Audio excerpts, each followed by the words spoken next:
interesante. ¿Por qué? Porque hay muchas audiencias, la audiencia se ha segmentado de una manera muy fuerte y la audiencia está más preocupada por confirmar sus prejuicios que por obtener información veraz, rigurosa, chequeada. Y ese es uno de los principales cambios para mí que se han generado.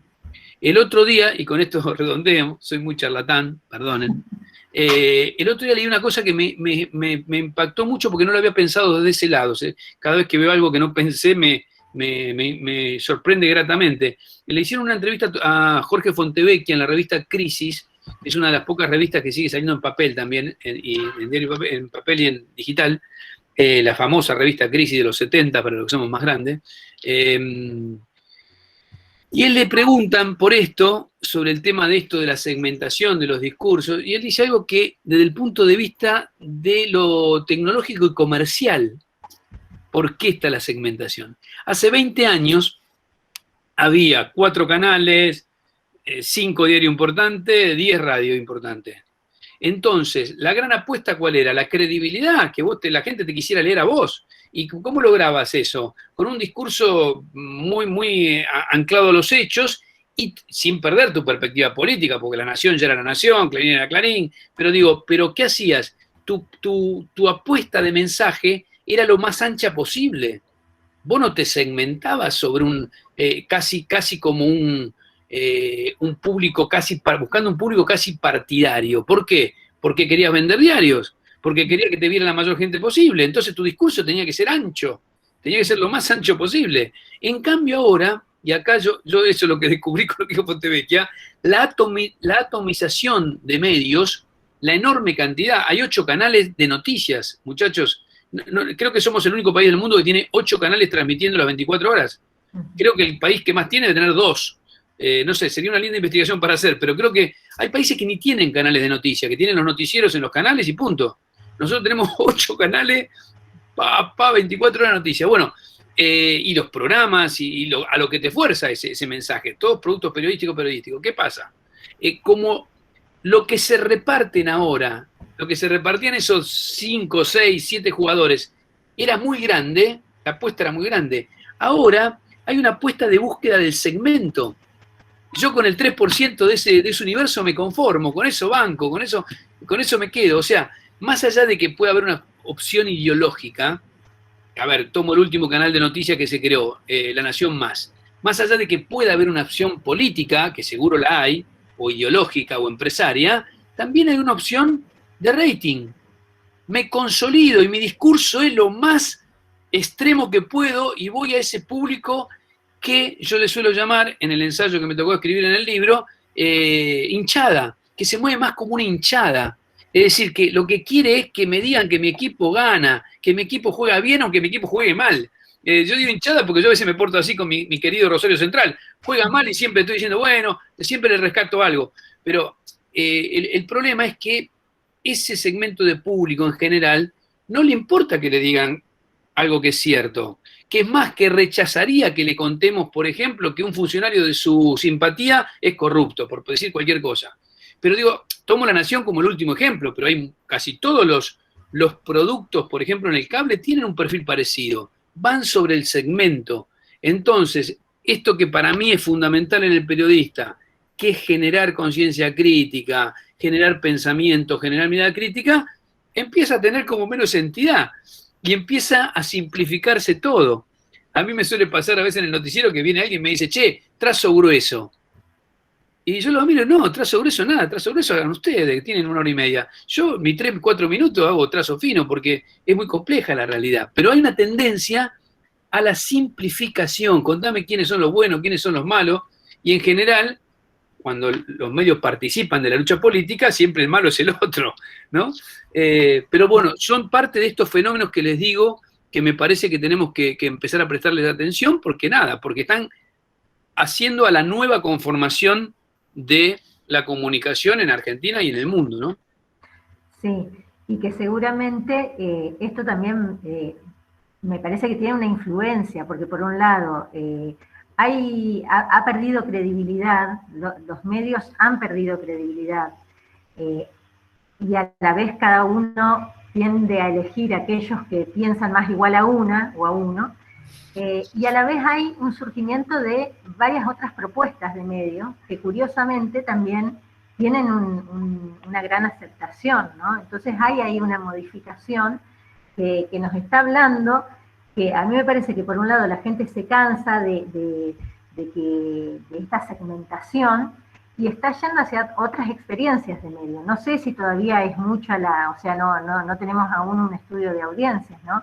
Pero bueno, es al menos lo que voy viendo con experiencias tanto en Entre Ríos como en Santa Fe y también en Buenos Aires, de nuevas propuestas periodísticas que realmente me parece que son interesantes porque, digamos, se animan a plantear algo, un periodismo que investiga, que no baja línea permanentemente editorializando, digamos, en el mismo momento en que da la noticia, y que, bueno, que está logrando ahí un buen vínculo con su audiencia.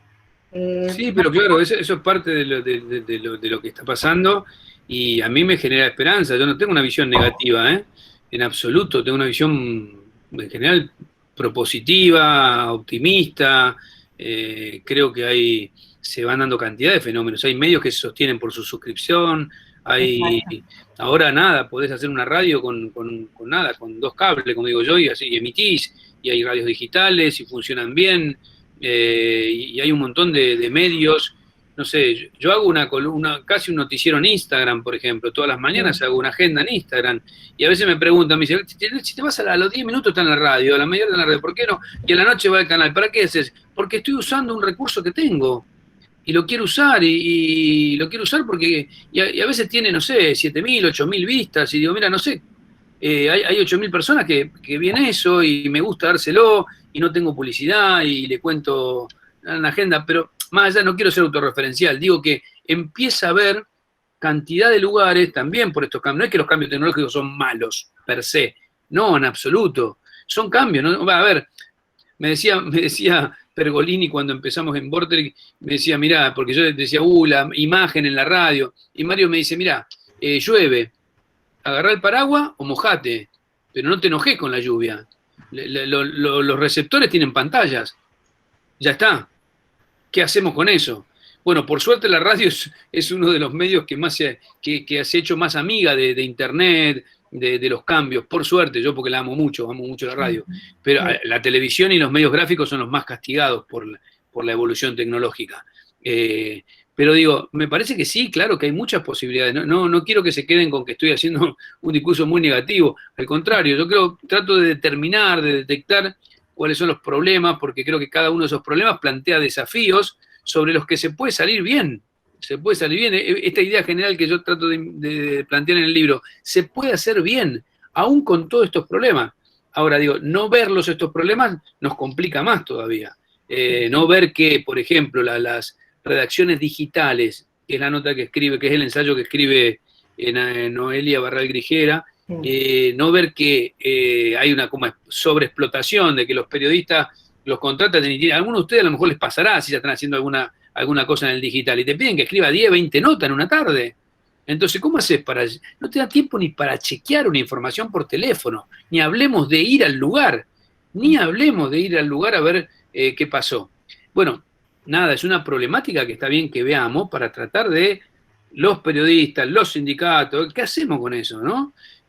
Porque lo que pasa con los algoritmos, Caparrós en su nota en el libro dice que se tomó un día, y un lindo ejercicio para hacer en el taller, revisó creo que 10 medios de América Latina, y cuando empezó a ver las notas que encabezaban cada medio, dice, claro, si él hubiera tenido que hacer el editor, evidentemente la gente está leyendo algo que yo no publicaría. Es muy conmocionante, yo no iría por acá, no pondría la BD, bueno, porque empieza a pasar esto del algoritmo, hay una cosa que se llama SEO con S, no con C, SEO que determina qué noticias se publican o no. Entonces, bueno, ¿cómo nos paramos ahí? ¿Qué hacemos en tanto y en cuanto comunicadores, periodistas? ¿Cómo nos planteamos esa discusión? ¿Qué es lo que va arriba? ¿Qué es lo que yo quiero publicar? ¿Cómo lo quiero publicar? Y bueno, son discusiones que me parece que está bueno que nosotros demos porque también somos parte central del proceso, ¿no? Del derecho a la información. También nosotros, no solo el que consume, sino nosotros también que lo intermediamos, ¿no? Bien.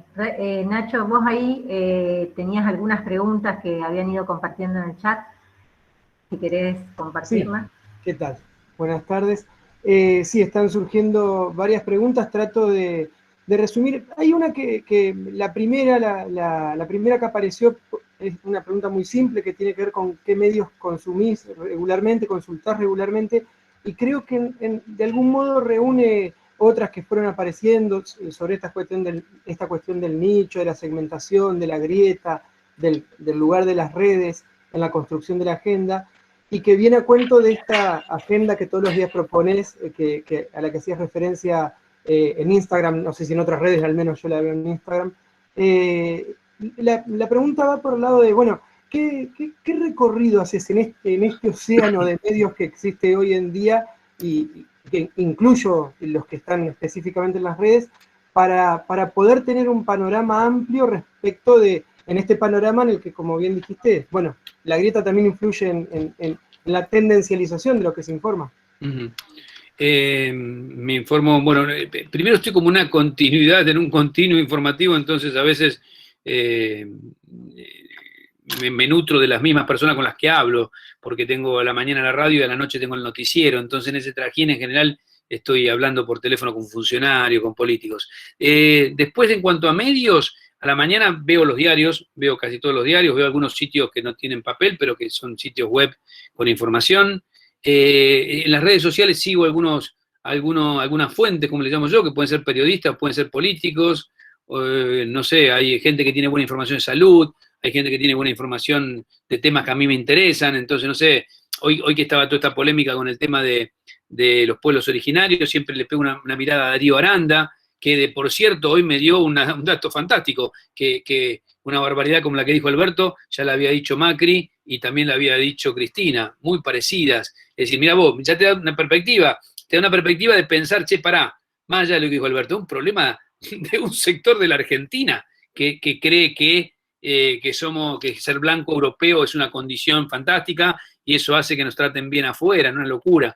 Pero bueno, y me parece que hay fuentes que te permiten nutrirte en redes, y después sigo periodistas, ya los medios, yo creo que también un fenómeno de esta época es que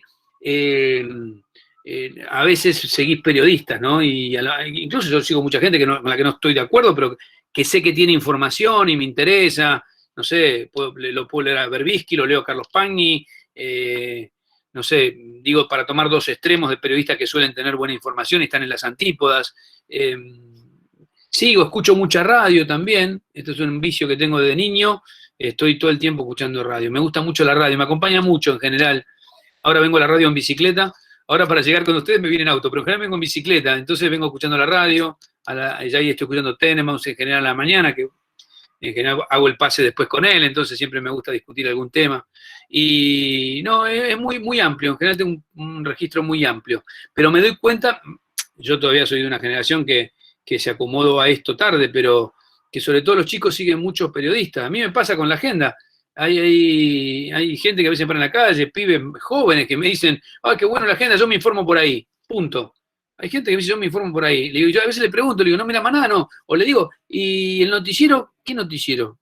Hay gente que no sabe que estoy en el noticiero y llevo 10 años haciendo columnas en el noticiero. Y hay gente joven que no mira la televisión abierta. Es fuerte eso. Bueno, le pasará a alguno de los chicos. Hay chicos que no tienen televisión en la casa. Y ven con la compu, obviamente, ven streaming, pero digo, este concepto de la tele, a tal hora nos sentamos a ver tal cosa, está claro que está en cuestión. Así que muchos medios, pero voy armando, ¿no? Los lugares donde habitualmente suelo mirar. Y a veces tengo amigos que me dicen, che, leíste tal cosa, nos cambiamos. Yo suelo hacerlo también. Che, mirá qué buena nota de tal, y la mando a mis grupos algunos grupos de WhatsApp que tengo de amigos, que incluso no son periodistas, pero de pronto nos decimos, che, leí tal cosa, mirá qué bueno. Y puede ser una nota incluso de cultura o una entrevista.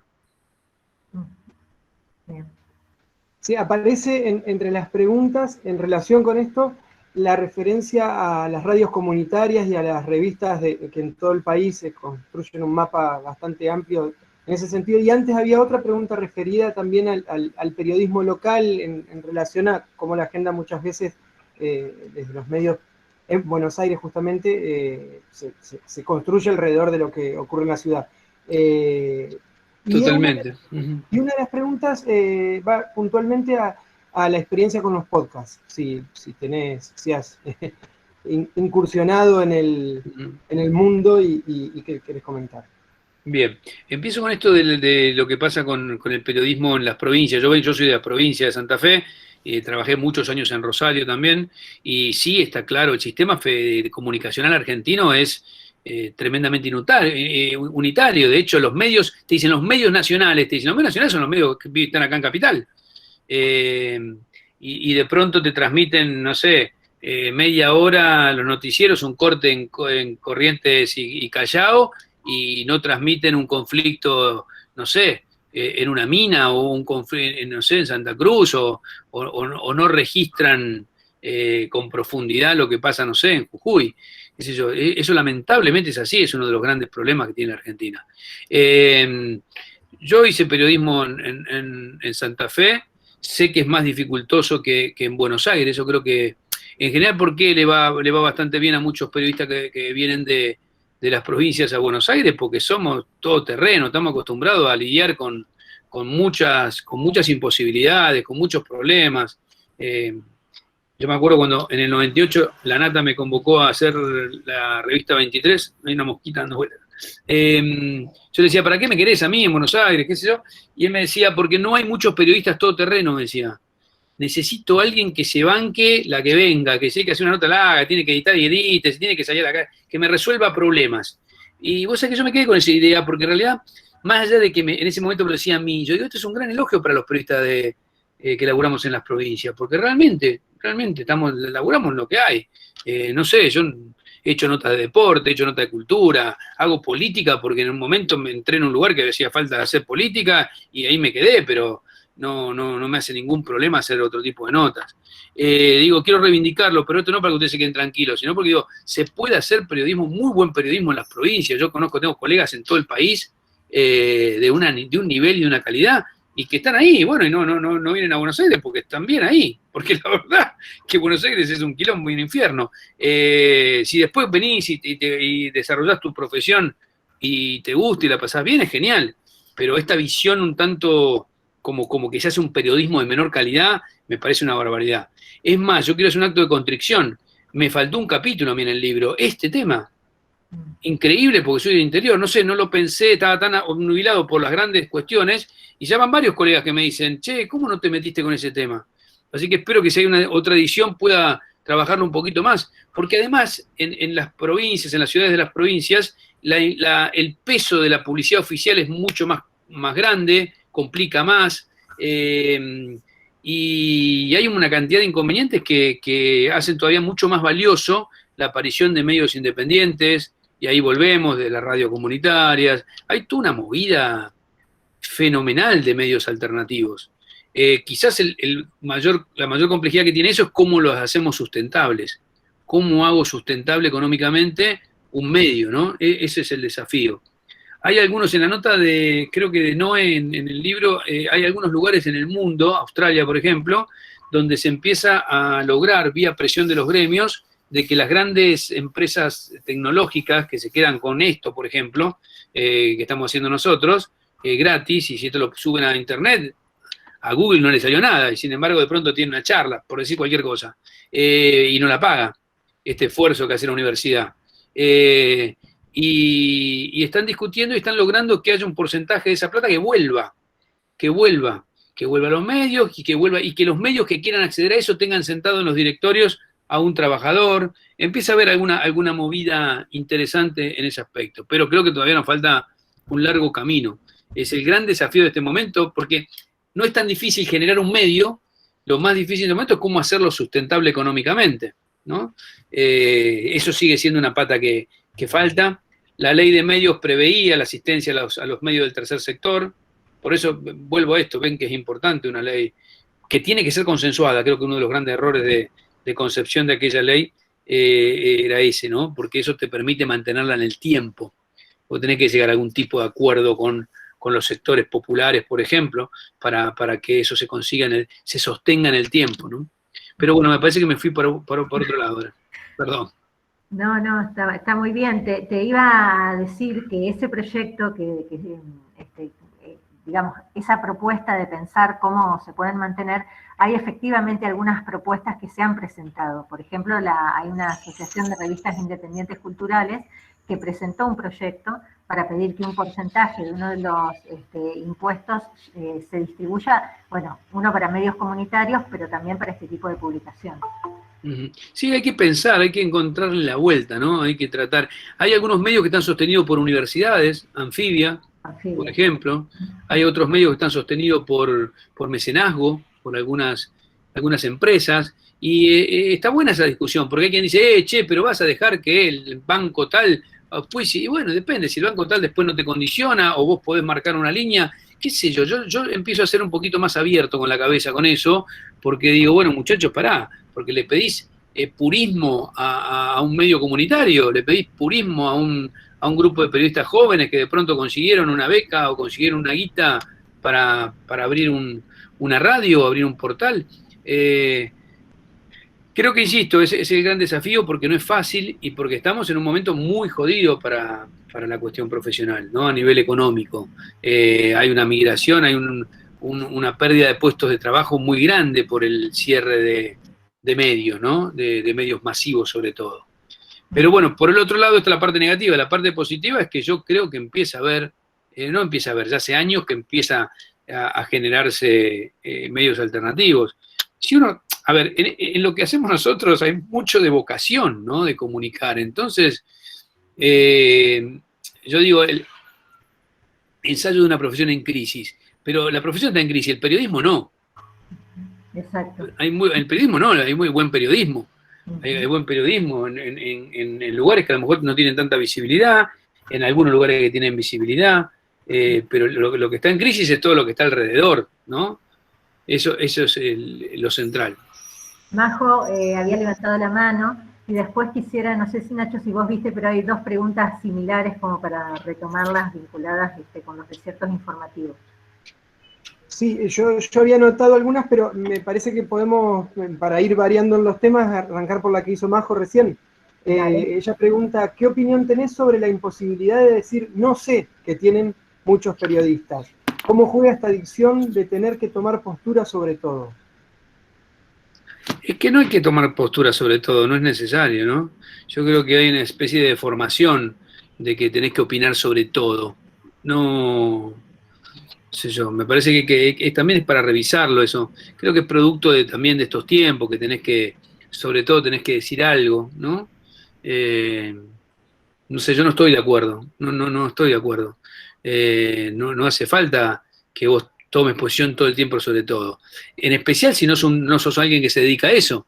Porque si sos el analista de un medio, a lo mejor tenés que analizar todos los días el hecho más importante o la noticia política más importante. Lo mismo que si alguien es el analista de economía o alguien que trabaja la especificidad. Paréntesis, la especialización es un buen camino para conseguir trabajo, ¿eh? Atención con eso, ¿no? Alguien que se especializa, que maneja muy bien un tema, sin dejar de hacer lo otro, porque en este laburo hay que hacer de todo, mi recomendación, pero alguien que se va especializando en algo es bueno. Yo creo que es un recurso, ¿no? Que puede ser una ayuda. Ahí les di un tips de laburo. Volviendo a lo que vos me decías, no necesariamente hay que opinar de todo, creo que es una deformación esa. Qué sé yo, si vos sos cronista, estás trabajando de cronista, no tenés que opinar de todo, sos cronista. Si sos movilero, no tenés que estar, no sé, yo creo que hay que ser más cuidadoso con eso, te evita cometer errores.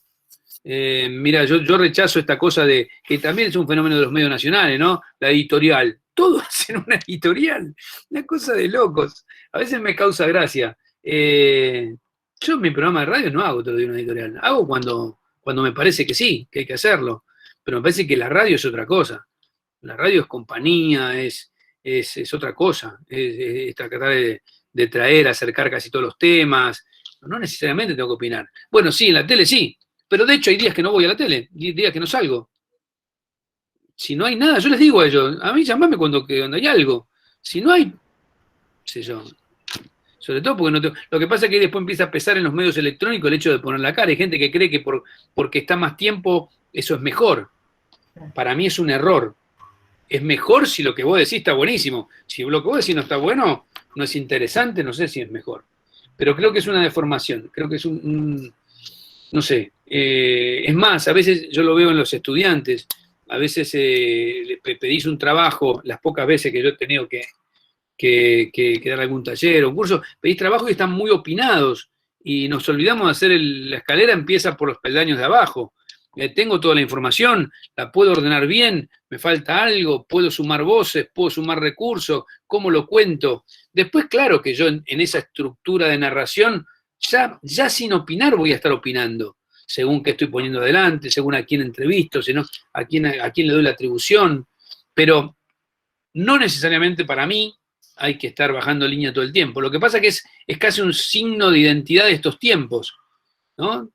Todos dicen, todos dan una opinión tajante, y cuanto más tajante, mejor. Pasan cosas re locas. Los medios gráficos levantan frases que dicen los periodistas en la tele o en la radio, una cosa rarísima. ¿Qué es eso? ¿Qué noticia es eso? Yo a veces discuto con Tenema, aunque discutimos bastante fuerte a veces, pero porque nos apasiona, somos viejos amigos, y te ponen tenso cruce entre 7K y Tenema, y ni siquiera está. ¿De qué discutimos? En el tercer párrafo dice, y se ve que esas frases hacen que la gente cliquee y empieza a ver una cosa rarísima. O los medios usan alguna frase de algún periodista para decir algo que ellos quieren decir. Entonces dice, qué sé yo, no sé, Macri tal cosa, o Alberto Fernández tal cosa, Cristina tal cosa, lo dijo tal en el supereditorial, no sé. Pero bueno, creo que hay una cosa ahí, insisto, que quizás tenga que ver con esta necesidad del periodismo para la hinchada, ¿no? De esta búsqueda de fidelizar a una audiencia que está ahí, que ya piensa así y a la que es muy difícil mover, ¿no?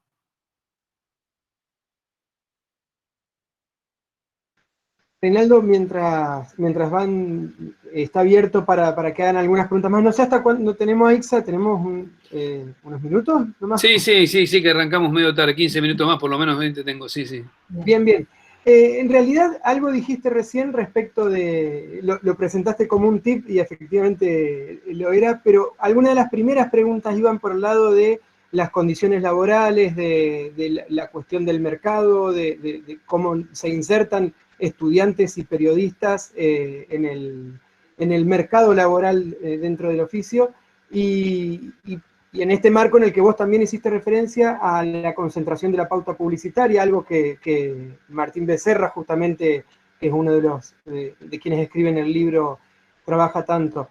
En ese sentido, si tenemos que hablar de por dónde entrarle al trabajo en el mundo del periodismo para quienes hoy están formándose y para quienes están recién pensando en hacer los primeros pasos, ¿qué otras cuestiones podés, no sé si recomendar, pero qué otras experiencias podés compartir en este escenario? Primero que es un momento muy difícil, muy difícil. Yo tengo todo el tiempo gente mandándome currículum, esperándome aquí en la puerta de la radio. Creo que, nada, la crisis económica también impacta en el mundo del periodismo, en los medios, sumado a lo que le decía antes, lo de la mutación digital. Está difícil, pero bueno, de pronto, no sé, la radio ahora abrió, por tomar el ejemplo que yo conozco, abrió un portal digital, una especie de diario de noticias y tomó 3 o 4 personas. Pero no sé, a mí no se me hace casi imposible ahora sumar gente en este contexto. Me doy cuenta que es un momento muy, muy complicado, muy complicado. Yo creo que hay que tratar de apostar, por un lado, a estos nuevos modelos, nuevos proyectos, que tienen que ver con lo digital y que permiten con muy pocos recursos poder establecer un medio, una radio. Y después hay aspectos que sí crecieron. Por ejemplo, no hay empresa grande en la Argentina que no tenga departamento de comunicación. Y eso es periodismo. No hay ya dirigente político que no tenga gente laburando en prensa. El Estado tiene gente trabajando en prensa. Y creo que son laburos periodísticos, pero nosotros queremos laburar de esto, yo quiero vivir de esto. Entonces, Miren, yo empecé no, empecé haciendo otras cosas, pero en un momento estuve en paralelo, trabajaba en el ET8 Rosario y le hacía la prensa a la Federación de Industriales de Santa Fe, una gremial empresaria. Y a mí me ayudó mucho económicamente en eso, no tenía un mango en ese momento. Y la verdad que lo cuento porque lo reivindico, porque hacía las gacetillas, organizaba las conferencias de prensa, le armaba las notas a los dirigentes de la gremial. Es un laburo periodístico que yo trataba de hacer bien. Y que me sostuvo bastante tiempo. Y cuando pude dejar de hacer eso y hacer otra cosa, porque tenía más vocación para otra cosa, la hice. Pero, por ejemplo, yo acá conozco gente de las empresas, hay unos periodistas bárbaros que se dedican al periodismo empresario, o periodistas que de pronto pasan a laburar con el Estado, que yo, no sé, me parece un gran periodista el chico de prensa de Guzmán, por ejemplo, Ángel Coraje, un tipo que sabe un montón, que vos lo llamás y tiene data, tiene información. Después, no sé, te encontrás muchas veces con colegas que de pronto empiezan a laburar en el ámbito público, y nada, es un laburo, ¿qué tanto? A mí me parece que también hay que pensar en eso, porque a veces nos restringimos, porque uno también lo puede tomar como un ejercicio, como una instancia, si es que no le gusta mucho eso. Y hay veces que te gusta. Hay gente que yo los veo laburando en la parte de comunicación de algunas empresas y lo hacen estupendamente bien. Y vos ves cómo arman las webs de la empresa y la pucha, mete tipo, ojalá lo tuviera laburando conmigo, porque te das cuenta que es muy eficaz, que es muy eficiente. Y así, bueno, yo buscaría también por ahí, no dejaría de ver esas opciones ante la posibilidad de laburo. Un gremio, los gremios también, muchos gremios tienen departamentos de prensa, y a veces no están ocupados por periodistas porque a veces no sé, lo agarra cualquiera. Pero también se puede llevar una propuesta, a un gremio. Che, ¿por qué no hacen un portal? Porque ustedes no tienen. ¿Qué pasa si nosotros le armamos esto? Y bueno, y es una manera de pronto de empezar a tener recursos, porque insisto esta idea. La verdad que este laburo, yo siempre digo, hay que hacerlo dignamente, pero hay que hacerlo dignamente, hay que cobrar dignamente. Si no, se hace muy complicado, ¿no? Claro, justamente que esa es una de las cuestiones que aparece en el libro y que aparece, que es parte cotidiana de las discusiones, de las conversaciones, ¿no? Que tiene que ver con la precarización laboral. Claro, sí, sí. Nosotros acá en Entre Ríos, hace unos años tuvimos 50 despidos en el Diario de Paraná. Imagínate 50 despidos, ¿no? ¿Dónde están esos compañeros? La mayoría egresados de esta facultad de comunicación. Entonces, bueno, digamos que todas esas cuestiones, por supuesto, y nosotros como facultad también nos interesa saber, bueno, a dónde van quienes egresan de acá. Y efectivamente muchos de nuestros egresados trabajan en comunicación institucional o en comunicación en distintos espacios, y bueno, retomando lo que te hablábamos hace un ratito, también están abriéndose nuevos medios, pero que con estas nuevas maneras de pensar en cómo sustentarse, ¿no? Entonces, bueno, a mí se me ocurre nombrar un sitio de Santa Fe, Pausa, se me ocurre otro que se llama Periódicas, que es sobre periodismo feminista, y que realmente lo un nicho súper interesante, con aportes, ¿no? O sea, con suscripciones como Tiempo Argentino, por ejemplo, también. Claro, que es una cooperativa, ¿no? Claro. Es un buen ejemplo Tiempo Argentino, sí, sin duda. Futurock, que se sostiene con aporte de la gente. Congo, la radio de Cancela, de Clemente Cancela. Es mi vecino, por otro lado, así hablo mucho. Vivimos en el mismo PH. Y a veces cuando salgo me lo encuentro y charlamos bastante. Y me dice, mira, somos 25 personas, me contaba el otro día, y nos estamos sosteniendo con las suscripciones. Hay canales en YouTube, País de Boludos, lo que hace Federico Simonetti, que es un noticiero tipo CQC y se sostiene gracias al aporte de la gente. O sea, ahí también están pasando cosas que uno dice, bueno, mira, va a haber, porque si se paga la suscripción del cable o de Netflix, no podemos pagar un buen sitio de comunicación. Bueno, quizás eso con el tiempo empieza también a funcionar, ¿no? ¿Cómo hago? Pues digo, es un gran desafío cómo hacer sostenible los productos que hacemos, ¿no?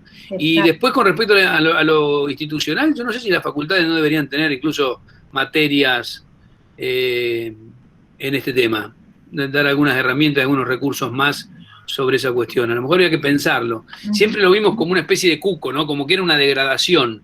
Y me parece que está mal, que es un error, porque nosotros queremos lograr el periodismo en lo posible, queremos lograr la comunicación. Y si es una posibilidad, no sé, yo bienvenida sea, tal cual. Claro, por supuesto. Bien, y en relación a algunas de las preguntas que estaban acá, que la habíamos abandonado, la retomo, y habla justamente de los desiertos informativos, y dice sobre la importancia de construir una mirada local de lo que es noticia o publicable. Dice, justo hablando de mapas, ya que hay zonas de Argentina donde no hay medios locales. Y tiene que ver también con esto de pensar en las especializaciones y en los lugares donde, o sea, ¿qué proponemos, no? Porque claro, la agenda de Buenos Aires tiene demasiada incidencia en las distintas provincias. Entonces, bueno, si no hay una comunicación propia de cada región, es como que se invisibilizan muchísimos temas que son absolutamente importantes, ¿no? Estoy totalmente de acuerdo, es uno de los problemas que tiene Argentina, lo tiene a nivel general.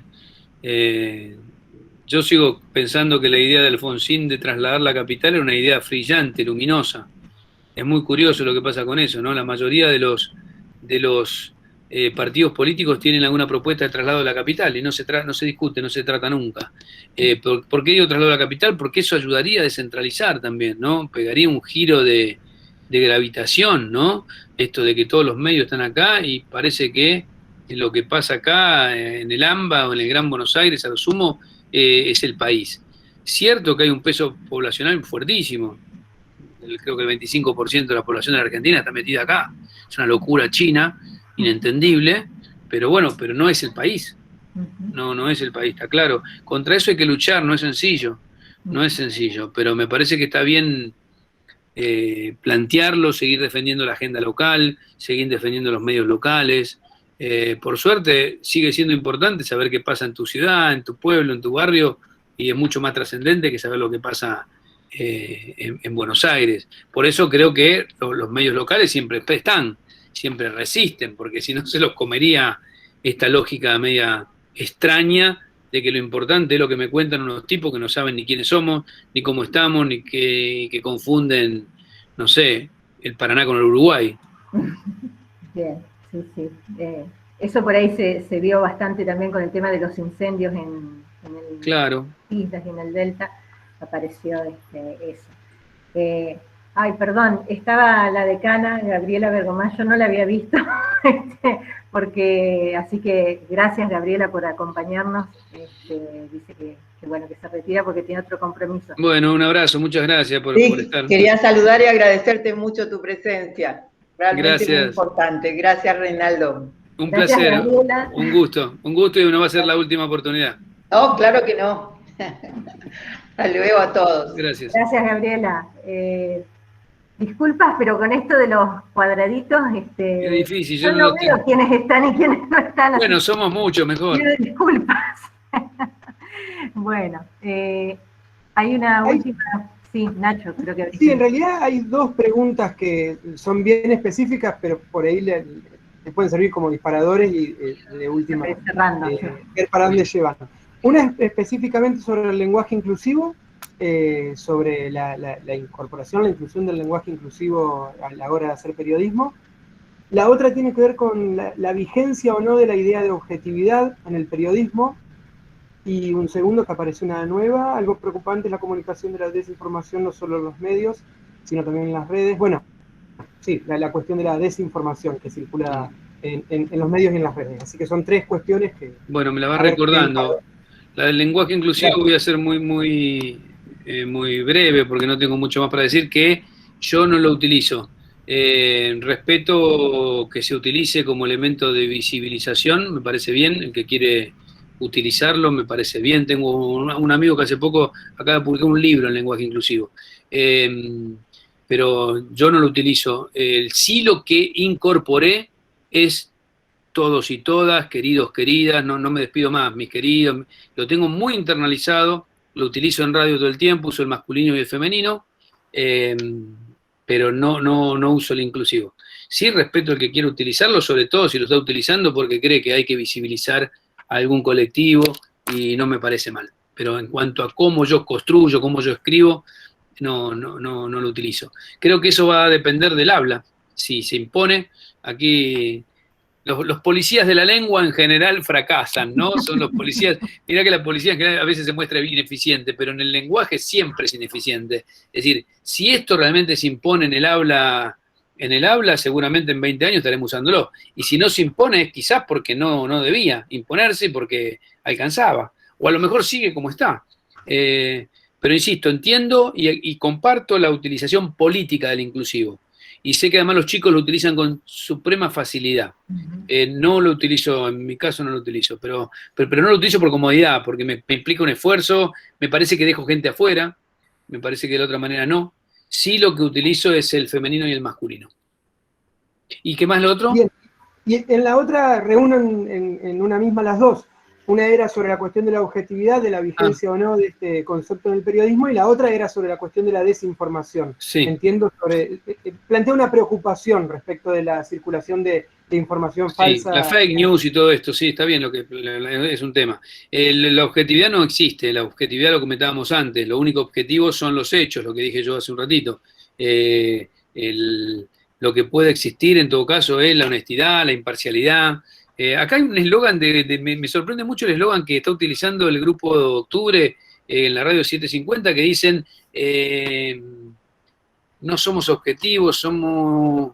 Es al revés, usa el concepto al revés, me parece que se meten en un lío fenomenal. En realidad porque no se puede ser objetivo, uno es subjetivo, siempre está hablando de algún lugar, el periodista, el medio, todas las personas hablamos de algún lugar, de alguna perspectiva ideológica. Lo que yo le pido al periodista es que sea riguroso, que sea serio, que no mienta. Ahora, después es subjetivo, obvio, y tiene un pensamiento, una ideología. Lo que no debe hacer es vulnerar. Esto viene bien para hacer una mención que no lo hicimos hoy acá, al periodismo militante. La militancia no es un problema. Los grandes periodistas en Argentina, de Sarmiento a Walsh, han sido militantes de sus ideas. Y en el caso de Walsh dio la vida por ellas. Pero a mí no me preocupa que alguien tenga una ideología. El problema es si esa ideología le hace ejercer el periodismo con mala praxis. Si por esas ideas miente, si por esas ideas manipula información, si por esas ideas vulnera el contrato de lectura con la gente, eso me preocupa. Pero vos podés tener yo me considero una persona de izquierda, y lo digo y no me preocupa. Ahora, esa mirada la tengo, es una idea. Yo tengo esa mirada porque creo en el Estado, creo en la participación del Estado en la economía, en los derechos humanos, quiero un país más justo. Ahora, si un dirigente que me cae simpático ideológicamente roba. Y si una política es desacertada, es desacertada. A ver, yo siempre digo que el peor de los gobiernos hace cosas positivas y tiene políticas virtuosas, tiene algunos aciertos, y el mejor tiene corrupción, tiene momentos de autoritarismo, puede cometer excesos. Es decir, sospechemos, mi otra frase es, de los que critican siempre tanto como de los que no critican nunca, porque es raro que las gestiones, no importa de qué signo, no cometan algunos errores. Después estarán, según la perspectiva que vos tenés o el medio tenga, distintos posicionamientos. Lo que yo creo que ahí hay que diferenciar eso de el mal ejercicio profesional. Yo ahí lo reivindico, y no es de... Pues a veces me dicen, no, vos estás en el centro, Corea del Centro, no, yo lo rechazo eso. No, en absoluto, yo tengo mi ideología. Lo que yo trato de reivindicar es que antes que mi ideología está la verdad de los hechos. Esto que decimos, que lo que yo cuento se corresponda con lo que pasó. Es decir, ese es el tema. Y si eso que yo cuento afecta a personas que políticamente me caen bien, y bueno, yo ahí tengo que ser más periodista que cualquier otra cosa. Lo siento. A lo sumo, si querés, avisale. Mirá, vamos a publicar esto, lo siento. Pero nada más. Por eso creo que a veces nos quedamos enredados en esta discusión de periodismo militante o no militante. Porque a veces los que se dicen que no son militantes defienden el status quo, defienden que no haya cambios en el país, defienden que los más ricos sigan siendo ricos. Eso también es una ideología. Pero bueno, tanto como la otra. Así que bueno, para mí es una discusión que nos demora bastante y que no sé si aporta al tema. Y por último, lo de la fake news es una cuestión muy fuerte, muy, muy seria. Sobre todo porque comentábamos antes, ¿no? Como, lo que comentábamos antes, mucha gente se informa solamente con el teléfono. Entonces, todo lo que sea internet y manipulación de información es complicado, es muy gravoso, puede tener consecuencias políticas. De hecho, el último día de la elección en Brasil con Bolsonaro, a millones de teléfonos les llegó la información de que había una denuncia de pedofilia del candidato del PT, de Daniel Haddad. Después se desmitió, era un brulote, pero qué sé yo, le llegó a millones de personas en el medio. Digo que pueden pasar esas cosas que son delicadas. Ahora, dicho esto, a mí me preocupa mucho más las fake news cuando hay un editor detrás. ¿Se entiende? Yo me enojé, se enojaron mucho conmigo la gente de ADEPA porque habían hecho una campaña que decía consuma medios con editor para evitar las fake news. Y yo le decía, eso está bien, tiene razón. El problema es cuando las fake news las producen medios que ya tienen un editor. Porque yo entiendo que cualquier loco, canchero, vivo, genere alguna noticia falsa. El problema es si las noticias falsas las emiten medios que tienen el chequeo y el control para evitarlo.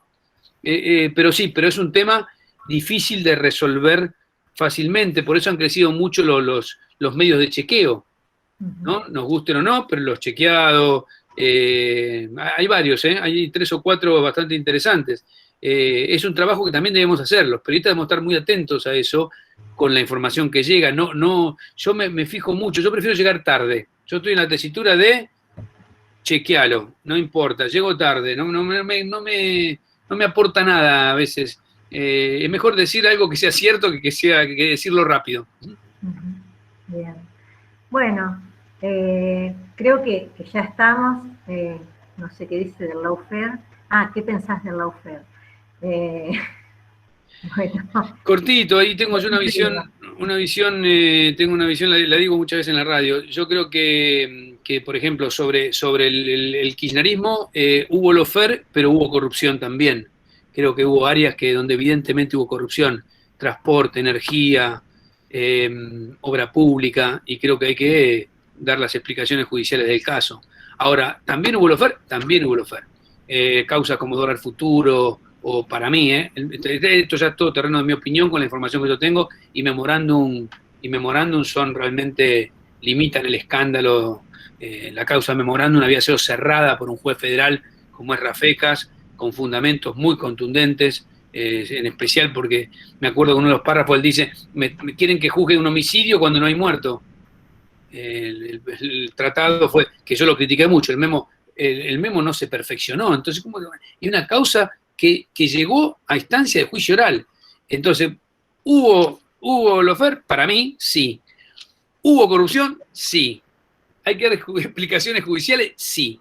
Esa es mi mirada. Que en general acá hay gente que dice, todo es lawfare, o no, esto es una persecución terrible y despiadada. Creo que en algún momento también, en base al consenso, hay que reformar la justicia, que es uno de los principales problemas que tiene la Argentina, y solo se puede hacer con cierto consenso. Volvemos a eso. En Argentina, lamentablemente, el consenso y el diálogo parecen malas palabras, parecen como claudicaciones, y la verdad que hay algunas cosas que si vos querés reformarlas a futuro, que duren 10, 20 años, tenés que contar con cierto consenso, tenés que buscar acuerdos mínimos, y esto no es una visión naif del país, es una visión como funcionan las democracias en el mundo. Tenés que llegar a algún tipo de acuerdo, porque si no, cambia el gobierno y te borra todo de un plumazo, el que viene. La verdad que no parece un buen modo de desarrollar un sistema democrático sostenible. Pero la justicia, para mí, es el principal problema que tiene la democracia argentina, ¿no? Cómo funciona, lo permeable que es a la política, cómo participa de la política, cómo los jueces han participado de la política. Si no, es de loco. Ahora de las 20.000 causas contra el kirchnerismo, ahora hay un montón de causas contra el macrismo. Ahora, no quiere decir que no haya investigaciones judiciales para hacer. El problema es que la lógica que imponen los jueces es tremenda, ¿no? Te persigo cuando no tenés poder. Si tenés un poquito de poder o podés volver, no te persigo más. Tal cual. Bueno, me parece que estamos ya para ir cerrando. Te agradecemos muchísimo y bueno, te damos a vos así, haciendo un cierre que tenga que ver con todo esto que charlamos y con esto que nos invita a conmemorar, pensando que la mayoría de quienes están hoy acá, bueno, hay mucha gente pero sobre todo estaba destinado a quienes están estudiando comunicación social y la orientación en periodismo. Sí, lo sé, les agradezco el rato, un gusto, sigan con pasión, si les gusta esto hay que pelear, hay que tratar de ejercerlo. No es el mejor paisaje que se ve alrededor, pero bueno, hay que trabajar para modificarlo, ¿no? Como aquella frase de Gramsci, ¿no? El pesimismo de la inteligencia, hay que anteponer el optimismo de la voluntad, ¿no?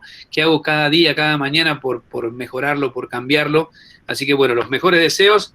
Yo ya los considero colegas a todos, porque ya, yo siempre digo, un estudiante de periodismo lee el diario de manera diferente a como lo lee mi tía o como lo lee mi amigo que juega al fútbol conmigo. Así que bueno, nada, adelante, gracias por la invitación y nos vemos, ojalá que cuando pase esta pesadilla pandémica o por algún libro o por alguna excusa nos podamos ver personalmente. Bueno, un gusto y gracias, Ray, por A ustedes. Bueno, A ustedes. seguimos escuchándote. Gracias, abrazo grande. Bueno, chau, chau.